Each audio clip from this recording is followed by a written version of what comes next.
Depuis quelques années, les stations météo se démocratisent en agriculture.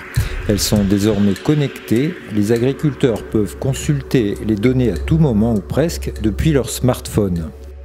Ils peuvent aussi partager les infos météo d'un petit secteur géographique entre collègues, au sein d'un groupe et en particulier dans une CUMA.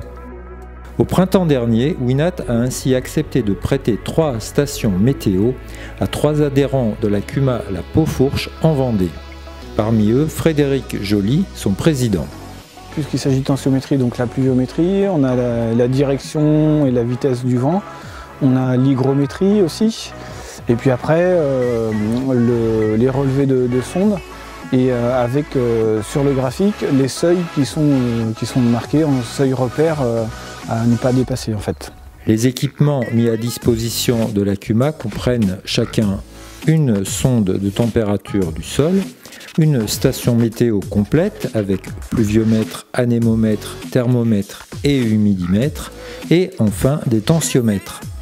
Ces éléments sont géolocalisés et communiquent par un réseau spécialisé sur la base d'une mesure par heure. L'interface sur ordinateur ou sur smartphone affiche toutes les données possibles ou seulement celles qui ont été sélectionnées par l'utilisateur, et cela sur la période choisie, le jour, la semaine ou le mois.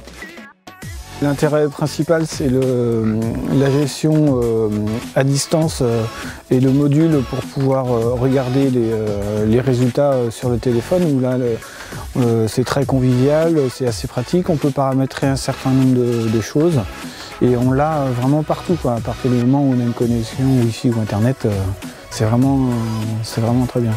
Elle donne également accès à des prévisions météo assorties de préconisations pour les traitements phytosanitaires et à des OAD. Il est possible de faire afficher aussi une somme de température et ainsi de prévoir par exemple une date de maturité pour la récolte. L'objectif de Winat est en effet d'offrir simultanément des capteurs et un environnement agronomique pour les exploiter au mieux. Pour l'implantation du pluviomètre, il faut bien choisir l'endroit, pas d'écran et pas sous l'irrigation. Le placement de l'anémomètre demande lui aussi, on s'en doute, des précautions vis-à-vis de l'environnement.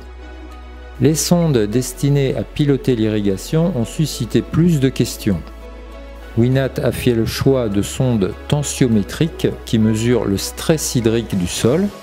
Tous les résultats et les interprétations dépendent de ces sondes, il faut qu'elles soient vraiment bien mises en place. Le problème dans notre type de sol, c'est qu'en sol profond, c'est plus facile puisqu'on a de la terre jusqu'à la bougie, alors qu'en groix superficiel, on a de la pierre et le contact ne se fait pas forcément de façon très homogène, quoi.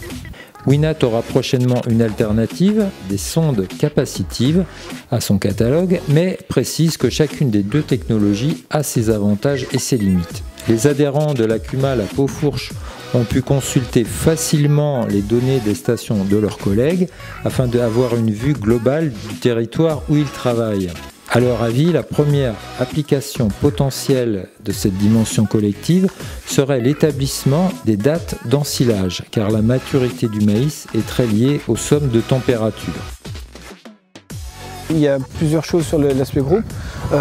L'aspect d'avoir plusieurs sites et plusieurs sondes, c'est intéressant parce qu'on peut comparer et voir notamment s'il y a des erreurs en termes de pluviométrie ou des choses comme ça, des choses incohérentes.